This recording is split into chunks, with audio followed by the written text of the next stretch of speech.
everyone. From me, Brent Graham. It's 9 o'clock on a Thursday night here in South Africa at any rate. That means it's time for the Handicap Rugby Chat that matters. Well, we don't have as many games as normal to get through this weekend, but plenty of rugby. We've got a couple of big finals. We've got the start of the Currie Cup. And we're also going to touch on the British and Irish Lions series after we've chatted about the Gallagher Premiership. So much to chat about. Lots of betting to be done. And the first guy I'm going to introduce this week is Thoughts on Sports. And Neil, welcome back to the show. You've had a little bit of a layoff. You've been doing some studying. I hope all of that went well. And I know that you've been doing quite a bit of studying this week on the rugby. No, Brent, it's a bit of a sabbatical from my side, but more than happy to be back. Had a keen eye on the sports betting markets this week and not the financial markets. So a bit of a turn of events for me. But yeah, very happy to get back. Got a couple of cracking players for the boys on the show. And yeah, looking forward to chatting some rugby. Excellent. And then let's go down to the bottom to Oraclepedia, Oracle Rugby, Gavin Cohen. Good to have you back on the show. Yeah, struggling a little bit against me in the private bets, but we've got a little bit of the Euro 2020. Yes, that's still what they're calling it, believe it or not. A Super Brew pool set up with your son, yourself, myself, and Brendan. And you and your son are cruising out in front there. You're loving every minute of it, Gav. Well, as long as I beat the two of you, I'm happy, but I don't think I want to beat my kid. He's a lot more clued up on soccer than I am. I'm taking a few pot shots at some draws and some outsiders, and I got a bit lucky with 1 or 2 games. But yeah, it's good fun. And I suppose we could have added a couple more people to make it more interesting. But yeah, good fun. And I did ask you, Brent, you and Brendan, to stick your kids in, and we have a bit of a fathers and sons competition. And I was quite amused at the comments. In fact, I told quite a few people. I think it was you that said that your kid wasn't interested, and Brendan said his kid didn't even know the Euros were on. So, but I can tell you the British and Irish, but the British and Irish Lions tour is going to be a different story.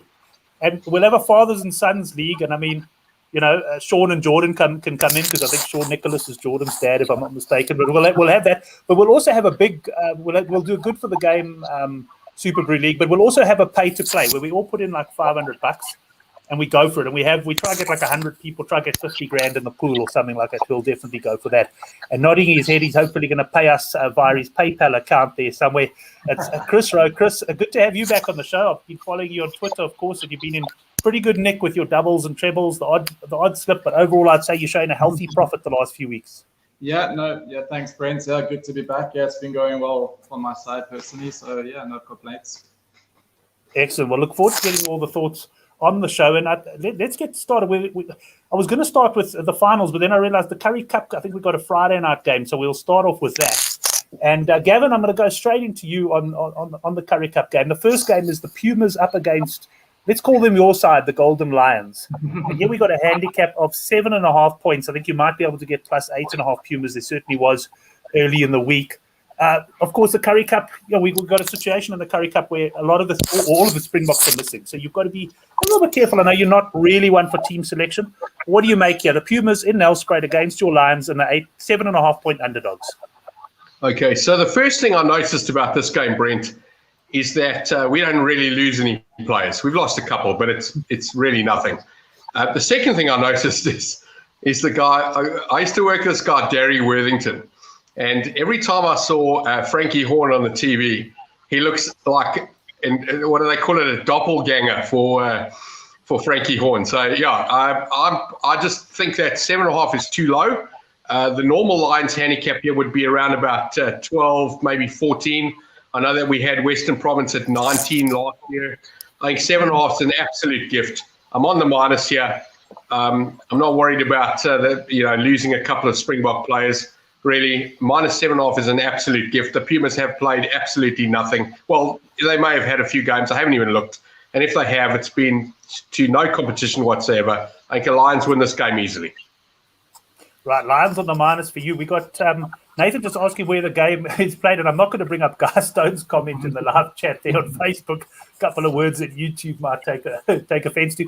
The game is in Nelspruit, Nathan, so the Pumas are at home there in Nelspruit. Let's go up to Neil and get his thoughts on this one, because I know, Neil, you love getting stuck into these tournaments in the early weeks. No, Brent, Currie Cup, my absolute bread and butter. I think all of us as Sappers love to look forward to it. You get the 7 p.m. kickoffs in Nelspruit, not a breath of wind, rock hard ground. You get a mid-50s points line and just screams overs all day long. For me, Pumas plus, sorry, Gav. Pumas Plus is an absolute cracker. I took 9.5 and 10.5 early in the week for quite a big strike, probably a bit bigger than I should have early doors before team news. But yeah, very happy to sit tight. Pumas actually a bit of it sounds weird to say that, but I've got a bit of continuity in the Pumas camp with sort of how their recruiting and structure goes. As soon as you play well for the Pumas, you got a contract to the Bulls or the Sharks. But yeah, a bit of continuity for the Pumas. Jimmy Stonehouse knows his stuff. He knows his players inside out. This 9.5's a gift for me. If you look at the last 7 fixtures between these two sides, I think only in fixture the Pumas have lost by more than 7 points. Back in Nelspruit, Mbumbela, the scoreline will end probably 34-38 to the Lions. Bank your over 55.5, bank your plus 9.5, and use the loot to roll on Saturday. Excellent. I certainly like the advice there on the overs, and a couple of guys in the chat coming in on the Pumas. And before I go to Chris on this one, Gav, maybe we need to get our bet out of the way straight away. And now you owe me a bit of bucks. I'm going to give you a nice line here. 6 points. Tie no bet. You can have 500 on. You can have 1,000 on. It's your choice. Yeah, we'll do a grand. Why not? Okay, excellent. Another grand there with Gav. Thank you very much. Neil. You did no. I told the conductor and Hunrek before, and Brent for that matter, don't feel bad about going the other way. Seriously, this is about this show, and for that matter, all of us putting our stuff onto the internet. It's about people making decisions based on what they hear. And I got to say, you look very confident. I'm a little bit worried, but yeah, I'm not that worried. I'm going to stick with my lines. Excellent. Well, this game reminds me a lot about, perhaps it was the start of the last Currie Cup, or it was a Super Rugby Unlocked. I actually get quite confused now between all the tournaments, but it was the Cheetahs against the Pumas. We also had a line of about 9.5 points. And the Pumas went out and actually led the game by, let's just say, 12 or 15 points. I can't remember. But the Cheetahs came all the way back. And in the end, we needed a Pumas try after the hooter. There was like a loose, a rolling ball off the lineup to get the handicap. I hope it's not as tight as that this time, I can tell you. I think the other game you're probably remembering is the Western Province had to score right at the end just to win the game, and I think they did. And they were the minus 17 or 19, and that game was also interesting because everyone went for the plus early on, went right down to about 15 or 16, and then the guys came for the minus, and they ended up honestly having to score a try right at the end of the game. So, Neil, I agree with Neil on the points. I think it's a great opportunity for overs here. This is a free-flowing. It's Currie Cup. It's not like Super Rugby. There should be loads of points in this kind of a game. And, yeah, you're probably right, 38, 34, 40, 32, that kind of thing. I mean, there could easily be 70 points in this game. Right, we'll bring Chris in now. Not sure what else you're going to have to add on this game, Chris, that hasn't been said already. But don't worry, I'm going to give you first crack at the next game. But any thoughts on this one? I'll try to keep this quick because also, remember, I actually don't get many odds or markets right until a few hours before kickoff. So I don't even get myself involved. I see the hype and I don't look at it because I can't do anything about it. But when it comes out, then I have a good look before, and I'll be on the overs points. I'm not too sure about the handicap just because I don't know what the Pumas will be. And you're right, Pumas can play for 60 minutes, run with the best, but they just don't have that 80-minute game. 90 minutes, sorry, watching Euro, 80-minute game. So I'm not sure about that. So I'm not sure if they'll be able to run out this 80 minutes against the Lions. So, but definitely points. I agree. Both teams could be close to 30 points there, and I'll look at the points lines when they come out tomorrow. Yeah, I'll certainly be looking at those closely. And I notice, I think the bookies are going to be quite late out with these points lines, if I have to be honest. They're very, very nervous about these Currie Cup games. But Chris, let me stay with you then for the Griquas Sharks game. This is an afternoon kickoff on Saturday, and we got the Griquas here, plus 7.5. I see you've been a bit of money for the Griquas. It was plus 8.5. I haven't really had a chance to look around, but let's call it plus 7.5 handicap. Anything on this game for you? Exact same thoughts. I can't go near the handicap, but it's going to be an absolute points for the Hoppers one in Griquas. It's going to, I think it'll be open game. Lots of points, but I'm not touching the handicap. So when get those points lines before the game, that's where I'll be looking. I've got a feeling Neil is going to agree with you on the points there. Neil, if I'm not mistaken, this is a Ruster is reffing this game? Oh.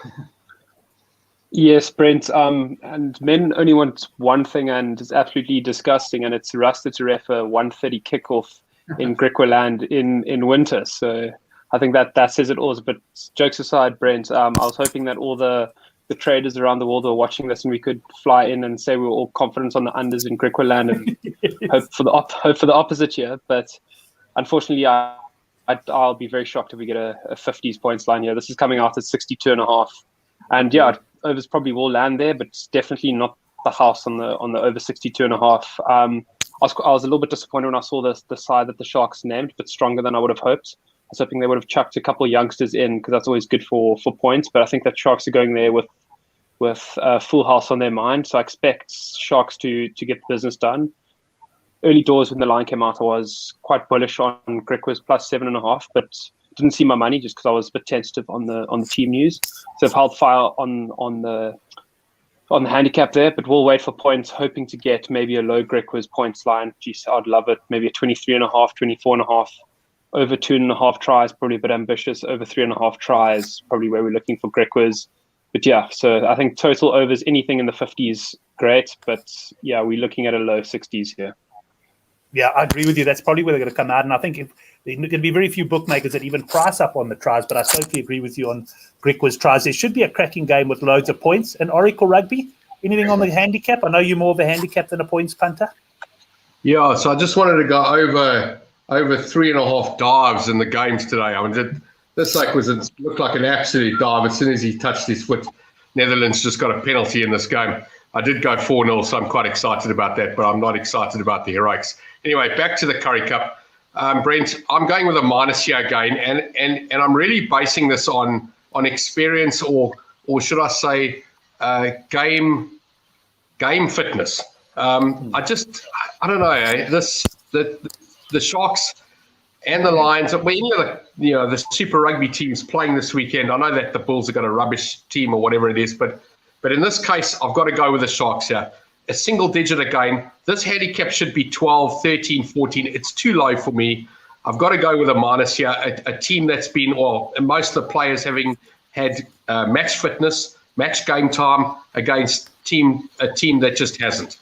I've got to go for the minus here. It feels too good to be true. In fact, at 6 or 7 points. So yeah, I don't really have anything else to say, but the minus is screaming at me here. Do you guys know when they last played Griquas and Pumas? I know I probably should know, but do you know when they actually played it last? I don't. They played warm-up games. Are they playing? They are playing then. Okay, yeah. Because I haven't seen it. But even if they were, they're not going to be a Sharks and a Lions team. So yeah, no.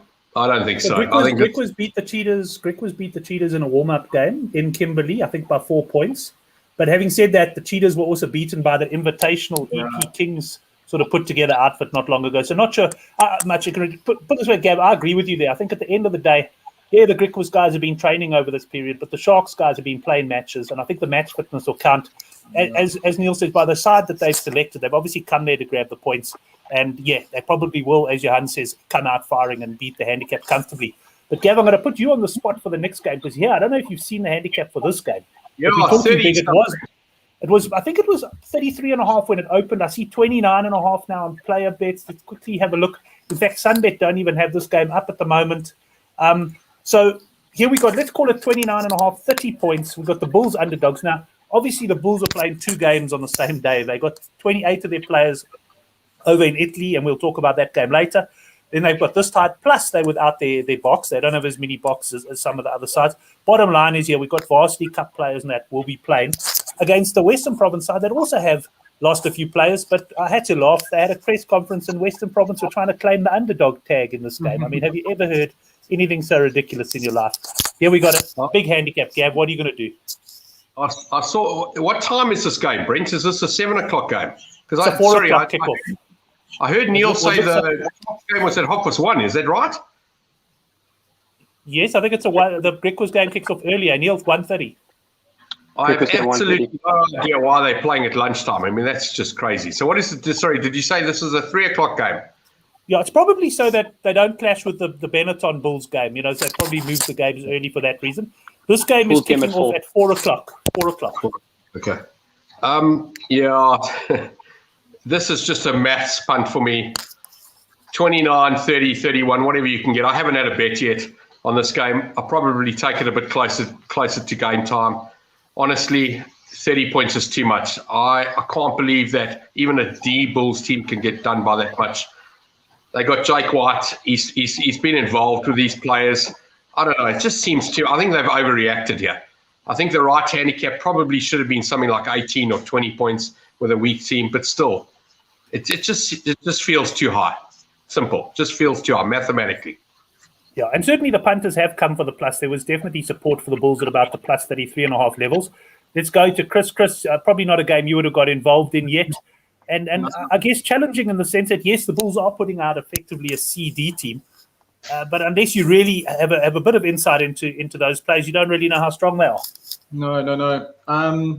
Well, I think I read somewhere they got 44 players unavailable for this game. So that, yeah, as I said, they picked 10 Varsity Cup players out of eventually. And to be honest, I don't know. I don't know, Neil, if you know what type of province side are going to be put out there. But if I see any bit of class, good players, decent players in that team sheet, I think 30 is too low. I see Province winning by 50 plus. I'm a Province fan, but this is a different level. This is men versus the boys. And these guys come to these first professional games, they're not ready for it. And if there's enough professionals in Province's side, it's going to be a long day for these bullies. I love the Bulls. Jake White's obviously in Italy, right? I don't know who's. Yeah, he'll be in Italy, yeah. I'm going to wait for the teams, and then that's what. Let me just turn my head so I can have a look at you there, Chris. I don't know what happened to your phone. It went off landscape mode or whatever there. But we'll wait for Chris. But Neil, let's bring you in, yeah, because I know early doors. I think you were quite keen on the plus. The Bull side I know has been released. I haven't seen the Province side yet. What are your thoughts here? Brent, we always talk about the minus merchants and those who hate a minus, and in that club is currently the Sale Sharks, Western Province Stormers. You can call them whatever you want. It doesn't change the fact, and probably the Natal Sharks as well. And these men, no matter what the minus is, I'm convinced that the whole squad, coaches included, look at the bookmakers before the game is the fixtures played. They look at what the line is. If it's 14.5, if it's 1.5, if it's 20.5. They'll look at it and they'll say, okay, right, gents, we're gonna win the game, but just by less than the minus. And that's exactly what's going to happen this weekend as well. And I'm absolutely convinced of it. So I hope it doesn't, because people will be hell of a suspicious if they lose by 28. so the Western Province will win the game. They'll win the game by 28 points. The game will probably end about 43-15. Just because Province will squander a few tries as one does, as a Province supporter, as a lifelong Province supporter. That's just what happens when you back them. And the Bulls C team, the Tick side, they're still high on their like morale boosting Currie Cup performance. There are good players in that side. I do know a couple of them that are players knocking down like on the provincial doors. So it's not a rubbish side per se. I'm worried about the forward pack. I'm worried about the set piece. But they've got some electric backs, and they will score a couple of points in sort of a 4:00 kickoff at Loftus when the lungs are a bit heavy for the Province side, and a couple of reserves come on the 47th, 50th minute. So I expect the Bulls to score between 14 to 20 points. They'll score 2 or 3 tries. Will Province score 45 to 50 points? Probably not. So just from that perspective, the plus probably is the way to go. Is it the bet of the weekend? Definitely not. And we'll look for points player on that game and cash in on my Pumas plus on the Friday night. Excellent. Yeah, I think that's sound advice. I'll also be having a look at the points. I've got a feeling this is going to come out really high. Certainly the Western Province points is going to be high. But yeah, probably a game not to get too carried away with. Just welcome to Steve Reed. I see you watching on Facebook there. Steve, it's been a while. Hope you're well. And hope the horses are going well for you as well. I can tell you, Chris Sturdy from Good for the Game caught. Can I just quickly say one thing? I don't know if you guys remember the last Currie Cup game when the Bulls went to the Pumas. And even that Bulls side probably was pretty good. I just want to remind you what happened there and what. No, they lost, but they lost. But it was fair enough. It was a second string Bulls, though. But yeah, they did lose the game quite convincingly. I'm just saying, yeah. I mean, like I get it. I mean, I think Neil, you know those players probably better than I. That's why I was asking you that. You probably have better intel about how this game is going to go. I just feel that Province will just dominate it. And so basically, you asked Neil his opinion, he gave it to you, and you're still going against him. I'm still going to, yeah. No, that's fine. Let's move on to the next games, guys. We've got the Trans-Tasman final that's taking place on Saturday morning. And Neil, I'm going to start with you on this one. We got this handicap has been pretty stable all week. I think I certainly priced it around 6.5, 7.5 points myself. And we got the Blues against the Highlanders. The Crusaders, I can tell you last week, they didn't win by enough points against the Rebels. I can't even talk about that game. Feel absolutely sick. I took the minus 26.5. The handicap started minus 39.5, and they couldn't deliver winning by 26 points exactly. Anyway, leaves us with the Blues against the Highlanders. Where are we going here, Neil? Sure, Brent. Tricky fixture. It's crazy what a single point can do to you, like mentally. Just looking at the 6.5, 7.5. When you see 7.5, you sort of run to the plus. 6.5, you tentative, obviously, just because of the scoring dynamics of rugby union. So at 7.5, 8, I got 8.5 at about 8 to 10. I was happy to take the Highlanders plus for a medium strike. I just feel like Landers have been playing fantastic rugby in Super Rugby Trans-Tasman. I think they've sort of close to beaten almost every single spread that's presented against them. They've got a couple of really nuggety players in the loose forward. Billy Harmon, fantastic player. I've been really impressed with him. I think very unlucky not to crack it into the Maori All Black squad and the New Zealand squad. They're definitely knocking down on those doors. And once again, Blues also just don't always outperform at home. They love to make it difficult for the supporters for themselves. I can see them going down with 20 minutes to go and then sort of edging to a narrow victory. So I think that if you can get Blues 1 to 12 at maybe like 18 to 10, 17 to 10, that's a great play. Otherwise, I'm still happy on my Landers plus 8.5. We'll be eagerly waiting the points lines. I don't think they're out at the moment. But if I can get a 53.5, 54.5, I'll take a big strike on the unders there. Finals rugby's Blues nerves. They haven't been in a final in 16 years. A couple of good poachers over the ball. I expect a bit of a penalty fest. I know that the Southern Hemisphere rugby refs are going to clamp down a bit on the laws this weekend. I think there'll be a couple of eyes from Europe on them, so I expect to be refed a bit more scrutiny at the breakdown. Bit more test match style of rugby. Harry Plummer on the bench, Oterio Black at 10 for the Blues. Bit of kicking, bit more conservative play. Yeah, I think this is going to be a bit of a tight affair. So definitely unders points if I can get the low 50s. And elsewhere, I'm going to stick on my Highlanders plus. Yeah, I think it's going to be a very close game and it's going to be edged in the final 20. Right. Well, I think you will get a line of 52.5, 53.5 here. So it could be unders. I agree with you. It should be a fairly tight game. I'm actually leaning towards the Blues. I just think they got the pack that can potentially take control of this game. But let's see what Chris reckons on this one. Yeah, I will echo Neil there on the plus for the Highlanders. I saw the teams, 2 full-strength teams. It's a final, like everything that Neil was saying. I don't fully trust the Blues still. I never have been 10, 15 years since I have any confidence in them anyway. So I still think they're going to get nervous. They'll still have moments in the game when you're going to go like, I think for the Landers, what makes me confident is the Brumbies game. Like I actually thought the Brumbies were going to take them close, and I think I said it to someone. Do the Landers have the big game in the mentality to go and dominate the good side? Fair Brumbies aren't on form, but to go to Brumbies and put them away the way they did, I think they're going into Eden Park pretty confident. So I like the pass. So I agree. The 6.5. Yeah, I know what you're saying there. Those bookies are very clever, and definitely the unders as well. I'm an overs punter 9 out of 10 times. But yeah, if it's 53, I'm on the unders. This is no team's going high, I think. Excellent. So unders, Landers. Sorry. And also, Brent, also the 1 to 7 either side. I think it's going to be a very close game. So that 1 to 7 bet, I love that, and I love that in this game too, because I still think Highlanders can win it, but I don't think Blues win it by more than 7 either. You'll probably get a price of around 13 to 10, 5 to 4, 13 to 10 on that. Yeah, any like team that, by yeah. 7 or less at Sunbet. It certainly is a popular bet. I've always been a person, I don't believe finals are necessarily close. So yeah, I'm still leaning towards the Blues on the handicap here. Let's see what Gavin's got to say.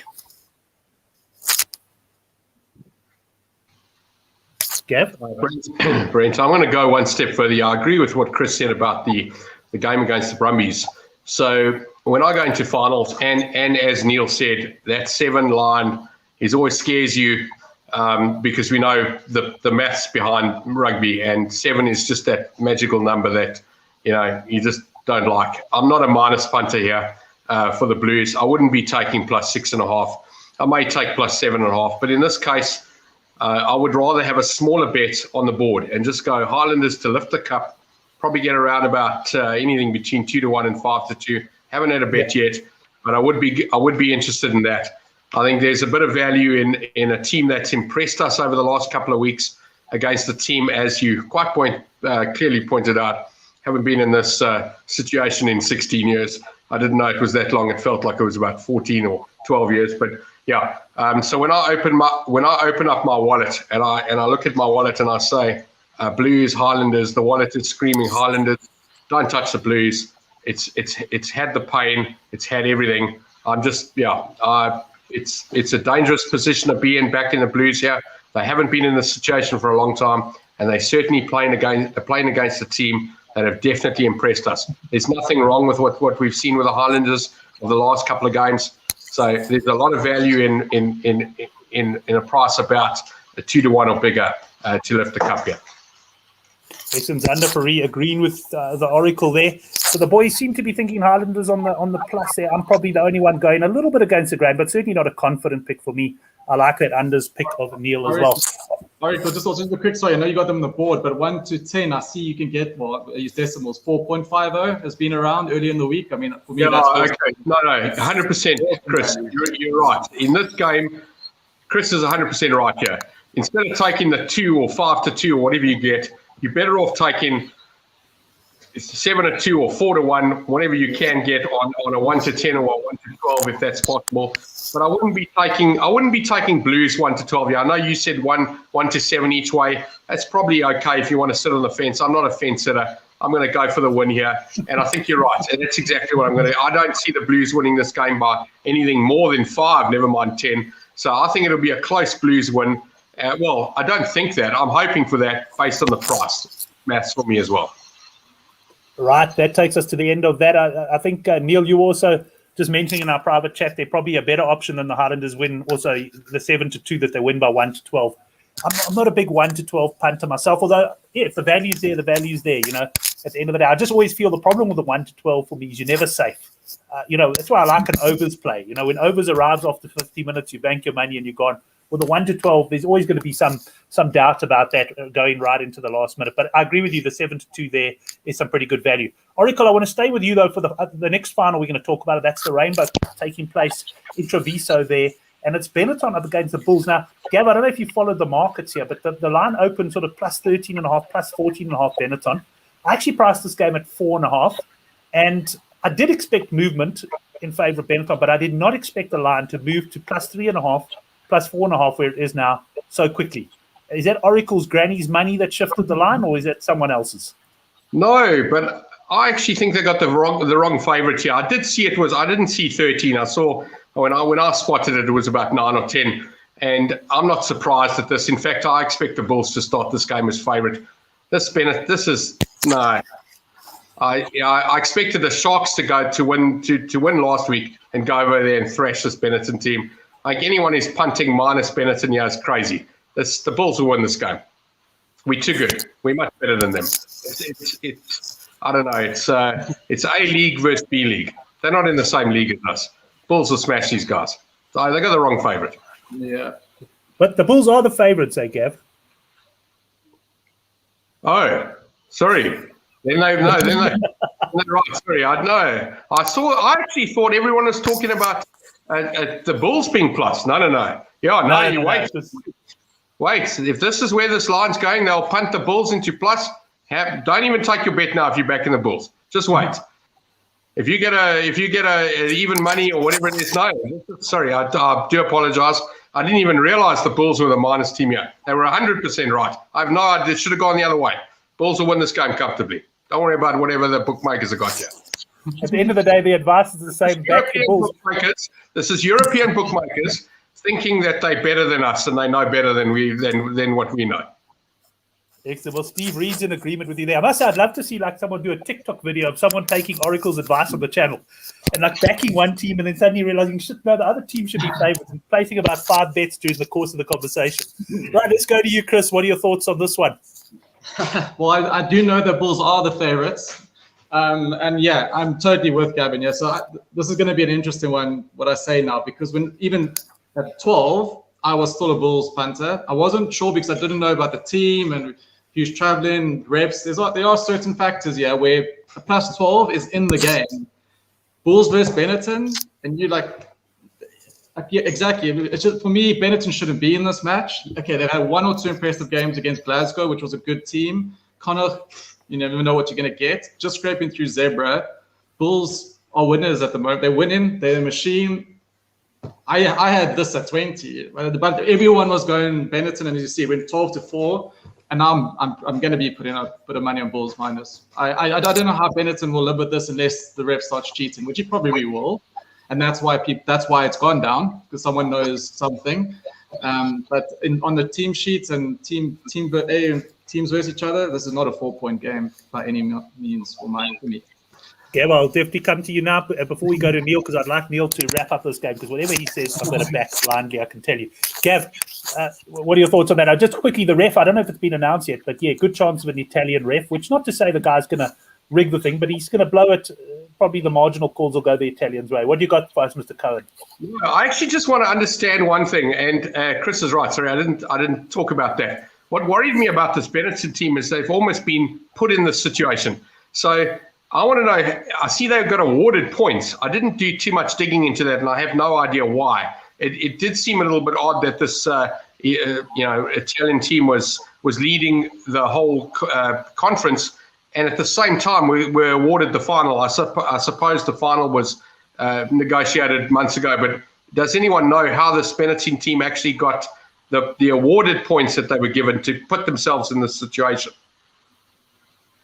Well, let's go over to Neil now and get his thoughts on the game, because I know he knows the background. Neil, what do you think? Just a couple of comments in the live chat. Brady, of course, lots of respect for his opinion. Benetton never gets smashed at home. Olaf also coming in and saying he says the plus 12 was the bet of the year. Now, look, in terms of value, I'd argue the Crusaders was the bet of the year last week at minus 26, but it didn't arrive. But yeah, I take your point there, Olaf. I think definitely was a solid bet in terms of where the market has moved. And Steve Reed, going a bit off track, saying, where do you find these Slopstad boys, Brent? So we'll leave it at that. Neil, take us away in this game. What are you doing? Brent, I'm just going to just open up here and just going to zoom out from this particular fixture and look at it. So the Bulls travelled from Pretoria after a tough game on Saturday. They only arrived in Italy on Tuesday from flying via Amsterdam. And believe me, these Bulls players had their heads out the train windows. They were just taking in the scenery. They probably only started training on Wednesday. You best believe this is the first chance that Benetton have ever had of ever lifting silverware. For the next 50, 100 years, they've got an Italian ref. I don't know who the ref is yet, but there will be an Italian ref there. And when I saw that the bookies came out with 12.5, I honestly thought it was a joke. When you capped it at 4.5, I thought that was probably spot on. I even went 3.5. This is a tough fixture. Even if it isn't an Italian ref, it's going to be a European ref who's going to ref it very, very tight.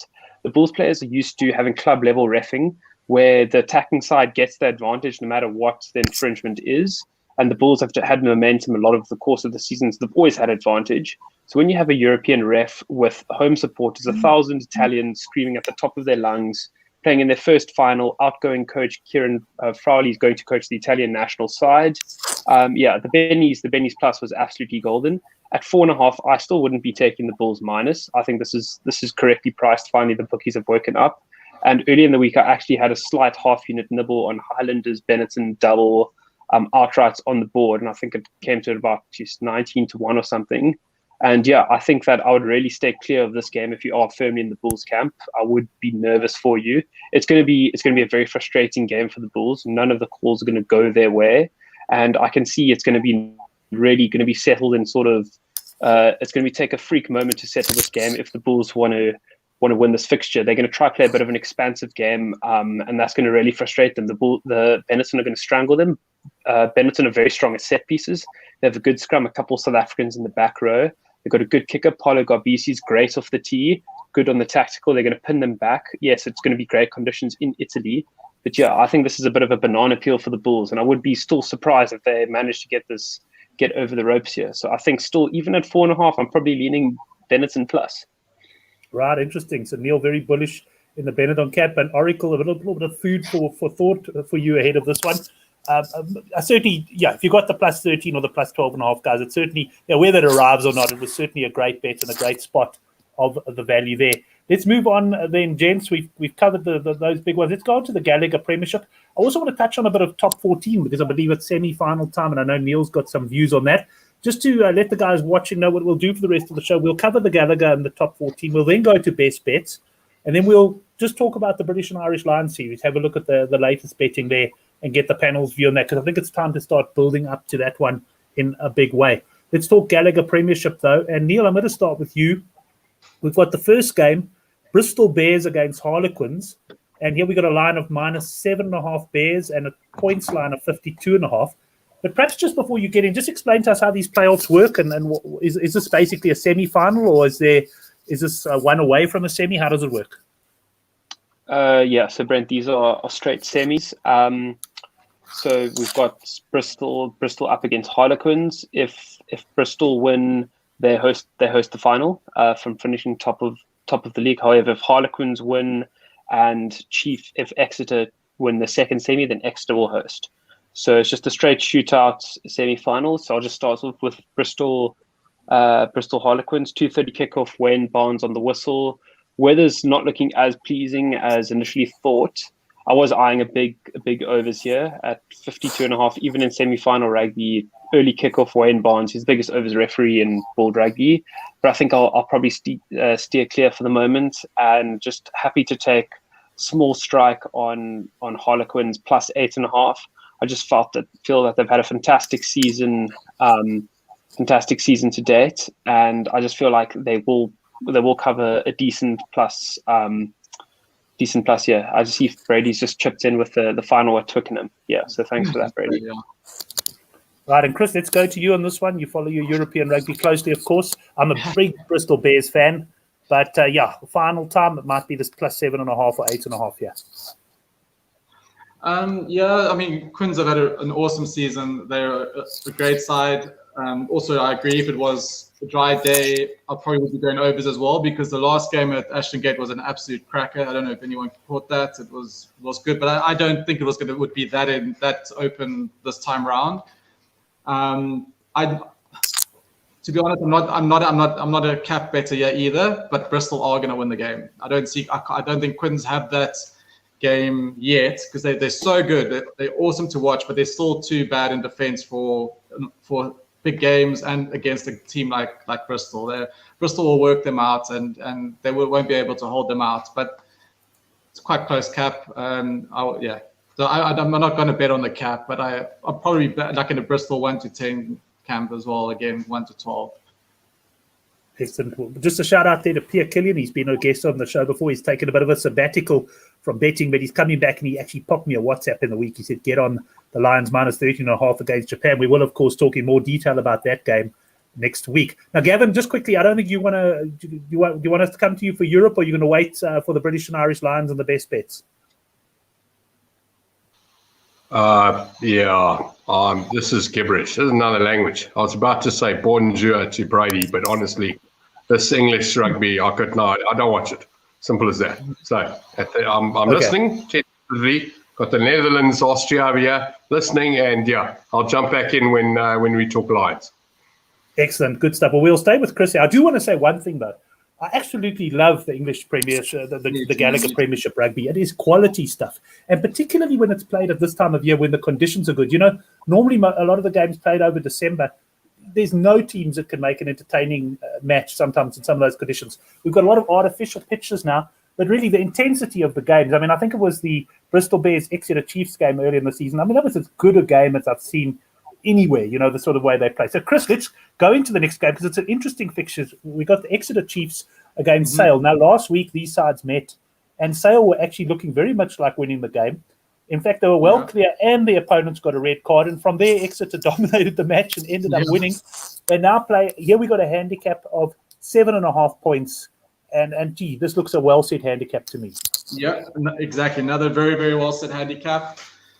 Sale, for me, have been the form team. Exeter, I don't know what, I mean, Exeter did Exeter's things on that last game by coming back. I think that game could have taken a lot out of Sale, to be honest. The caps were all handicapped. I think also Exeter missing Skinner and Uwers have been very, very good for them. I think they've played a good part for them and doing well. Exeter haven't come out the blocks in the last couple of games. In the first half against Northampton, they got blown away. First half against Sale, they were nowhere. I assume they're not going to do that again this time round. And I think Exeter at home, semi-final, Exeter are going to do Exeter things. Sale are very good and strong. Close game. Again, Exeter win. Maybe not the cap, but similar, almost a similar vibe to the first semi that we spoke about. Brady's pretty confident. Exeter -6.5 is a bet. And I'd have to kind of say I'm leaning in that direction as well, particularly the way they came back and won that game with 14 men. It was almost like they were blown away early, but they suddenly realized, hey, guys, we better get a wake up here. And then they really did put it together. I know they do have those suspensions you mentioned. And Neil, interested in your views on this one. Is the minus the player? Brent, minus definitely the right move. I probably will stay clear for the moment. You just have to look at Exeter as a unit. Yes, they're losing Dave Ewers and Sam Skinner, but that's just two sort of cogs in their machine. They're just going to replace them with equal players. I think Jacques Vermeulen's back this week. I expect Johnny Gray, Johnny Hill to start in the second row, so no real losses there. Sam Skinner's not even a first choice. He's more than useful off the bench. And Exeter came back from 19-3 down with a red card to ultimately win the game 21-19. And they won't make that same mistake this weekend. And the thing about Exeter, they don't have to score a lot of points to still beat minuses. That's why they've been so good to the minus punters of recent times. So they will be more than happy to win this game sort of 23-10. You know, they're just one of those sides. Back at Sandy Park, home fans and full voice. It's going to be tough for Sale out there. I think Sale put in a big shift last weekend and still weren't able to get over the line against Exeter. So I think that the -6.5 is definitely the play here. But I'll be more interested in sort of taking an unders points line. I see 48.5 is out. And what I've been lining up is under 54.5 at 1.45 in the double with over 46.5 in the Bristol Harlequins game at a shade over even. So that'll be my strike on the Premiership this weekend. But not too big. I'm quite happy to sit back, relax, enjoy some high quality rugby and let the money be made in the Currie Cup. Excellent. I'll probably be coming back to this tomorrow morning when I do the newsletter Best Bet. A reminder, you can subscribe to that in the box below, and also to the Good for the Game forum. You can go and see what the boys are saying on that. But Neil, thanks for that. Neil, just a quick one there. We talk about crowds. The Benetton game against the Bulls, is it going to be a lot of Italians screaming that one home, or are we played in front of an empty stand? Brent, 1,000 Italians loud and proud at the Benetton Stadium in 26 degrees Celsius. Right. Okay. Gav, you want to add something there? Yeah, this just simply meant 1,000 little Italians. That's all. Okay. Now, when I saw that finger go up, I actually thought it was something else. But anyway, I was just happy to see. Also quickly add to the Exeter, and which Brady mentioned, McGinty for them has been brilliant. I think when Faf and McGinty are playing there, it's a whole different dynamic for Sale. So I think McGinty is out. I think that's confirmed now. He looked pretty dead when he left the pitch there on Sunday. Yeah. So yeah, I think if Rob de Prier plays, they're in trouble. He's not going to get them going forward the way McGinty and Faf does. Right, well, let's move on to the top 14. When Neil said he wanted to chat about this, I quickly made a banner for that one. And let's talk about the top 14 semi-finals. And Neil, I'm going to stay with you. Here we got La Rochelle against Racing. And here we got -2.5 La Rochelle, if I'm reading it correctly here on Sunbet. Does that sound right? Yeah, 7-10 to win the game. Yeah, Brent, I just wanted to touch on it. It's obviously quite a big, some big knockout games in a big tournament.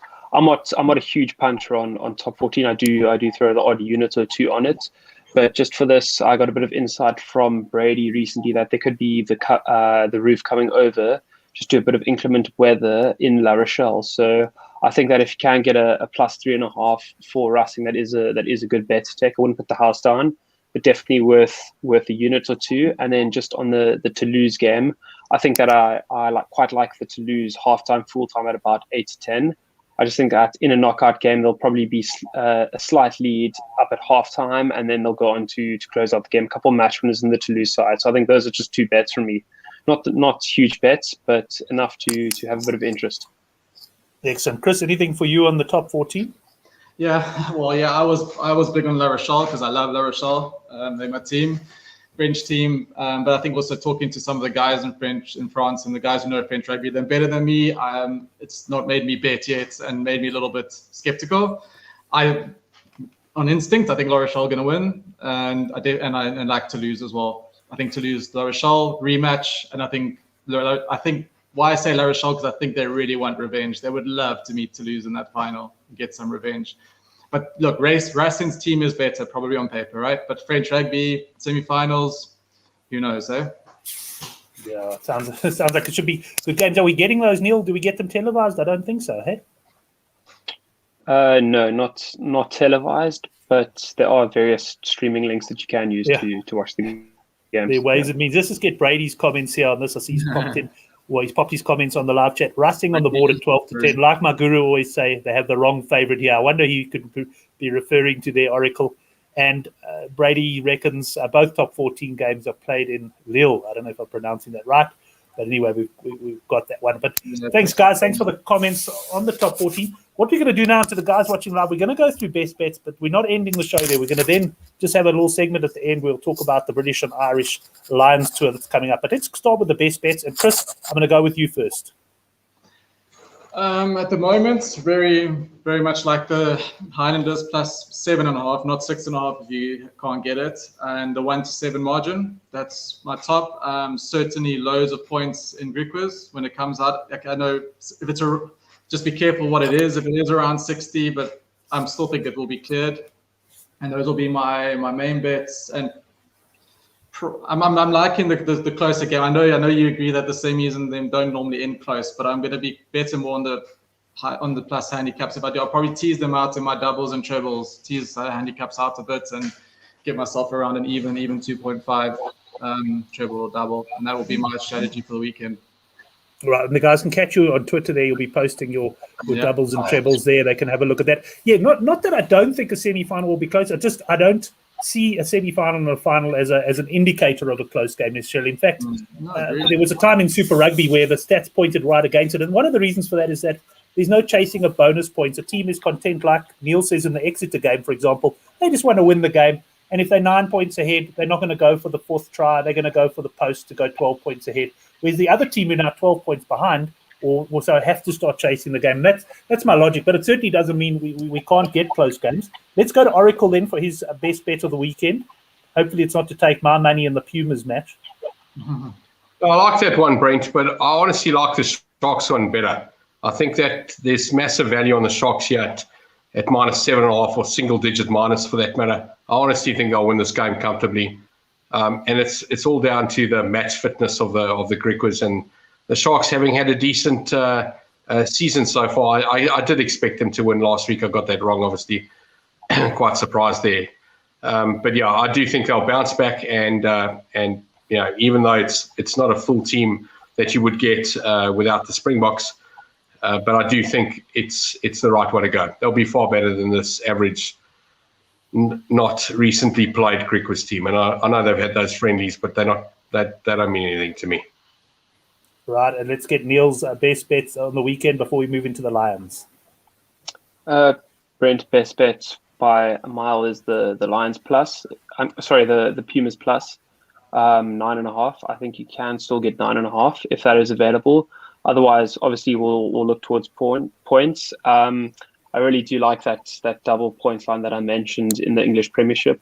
I always like to take the 9 to 10, 8 to 10 lines, but I just feel that this is a cracker. Taking the over 46.5 in Bristol Harlequins and the under 54.5 as a double at a shade over evens is really a goodie here. And then elsewhere, probably third best bets, I'll take Highlanders plus 7.5. Right, so look out for my best bets on the newsletter tomorrow. I'm sitting be taking a combination of all of these guys' bets and an accumulator as well. And yeah, I'm a little bit punch drunk after last week. That Crusaders game really hurt me. There's nothing worse than thinking you got the value and you've got everything, and then ultimately the team don't arrive, especially when they led 14-0 after just a few minutes. But guys, that's it for the best bets. So you got something else there, Chris? Yeah, I was going to say, I mean, I definitely echo Neil's unders at Exeter. I think it's going to be I got burnt last week. My only leg I lost was the overs on that game, and that was the only chance it was going to possibly be overs. I think if McGinty's not playing, I don't Sale aren't going to score many points anyway. And if Exeter score 25, they're going to win the game probably anyway. So I agree with the unders. That's quite confident. Excellent. Well, guys, some good chatting there on this weekend's rugby, but of course we've got the British and Irish Lions tour coming up.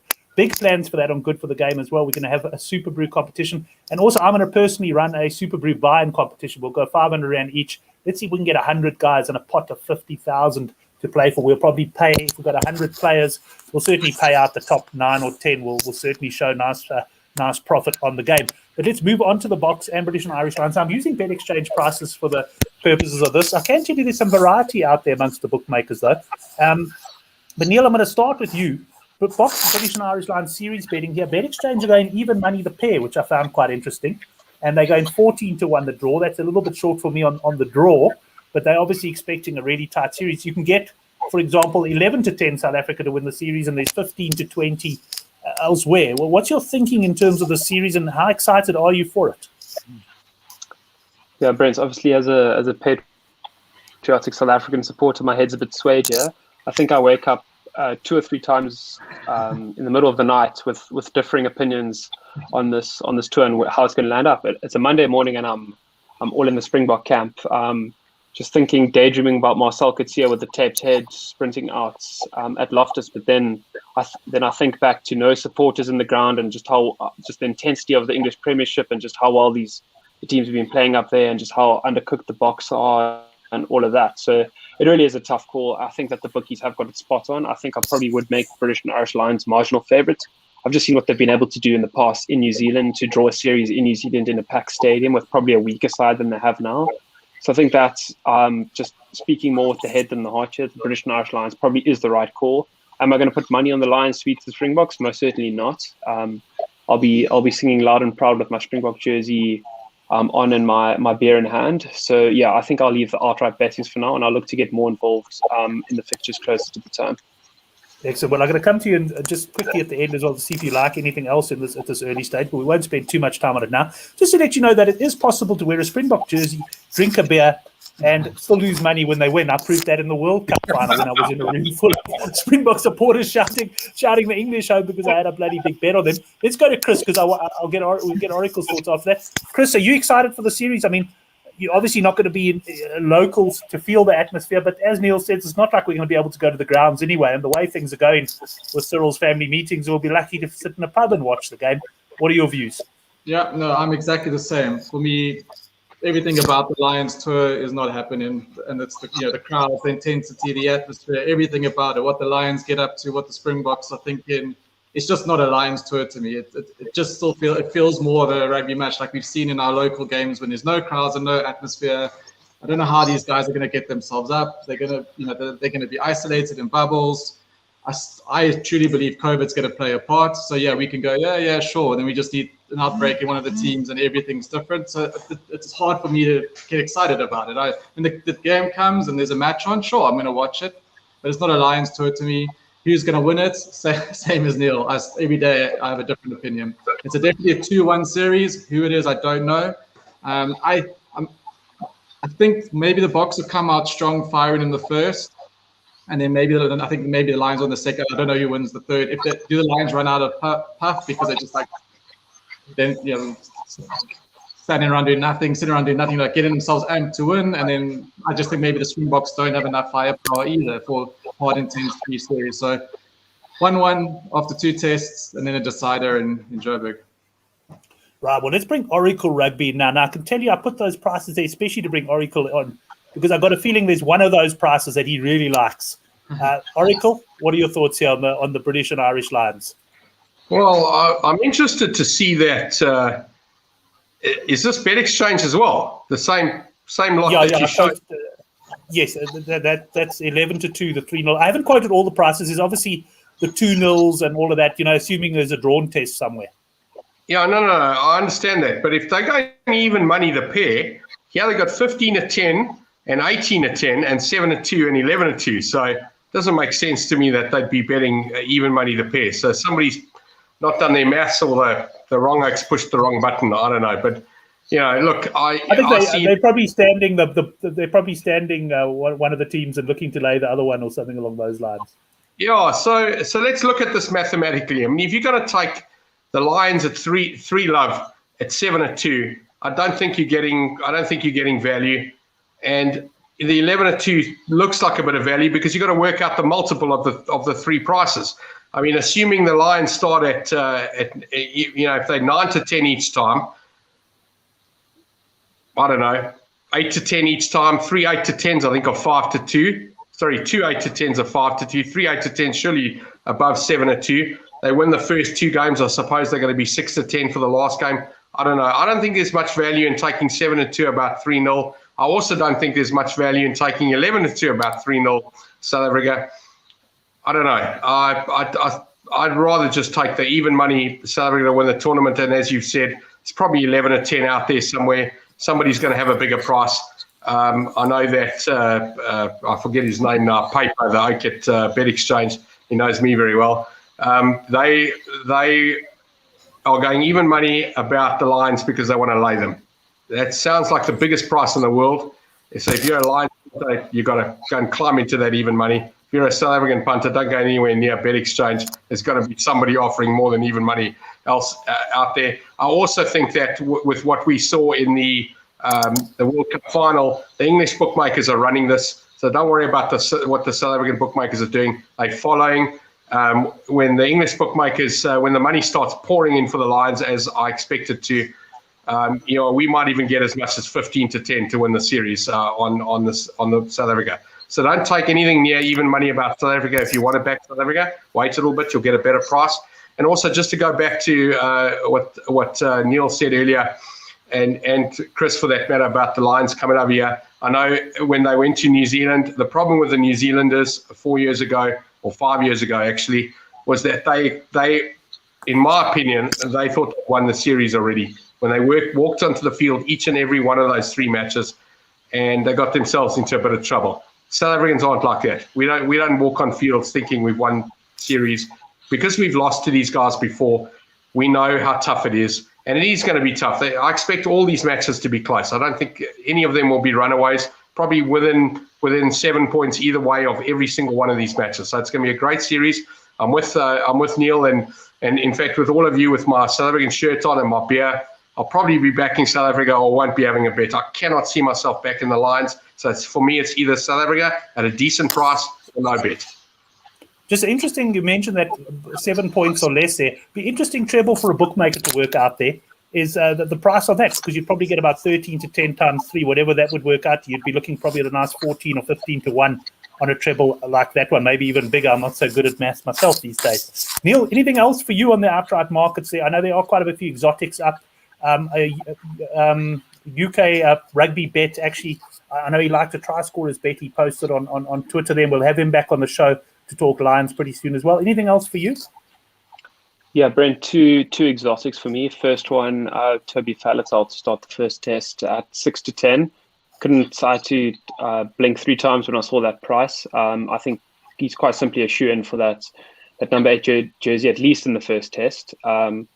Good Premiership form, fantastic Wales form. Wales won the Six Nations. Obviously a firm favourite of Gatland's. I think that's a cracker.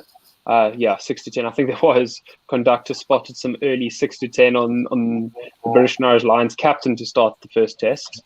So that, I mean, we don't even need to say more about that. And then just the second one, which I've actually, the more I think about it, the stronger I am on it, and that's Sam Simmons to be the top try scorer in the tour, but to place 1 to 4. So just to be in the top 4 try scorers for the Lions for the tour at 4 to 1. And that includes the midweek games as well. And I can definitely see Sam Simmons scoring 3 or 4 tries against the Golden Lions at Ellis Park at a 5 p.m. kickoff in 18 degrees Celsius on a rock hard pitch.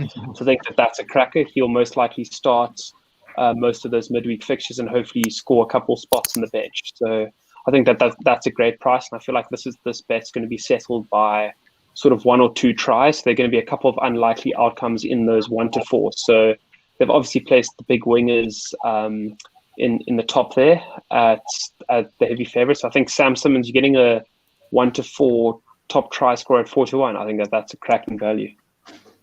Right, I must admit I like that one. I think that one might even make it into tomorrow's newsletter. Chris, you want to add anything there?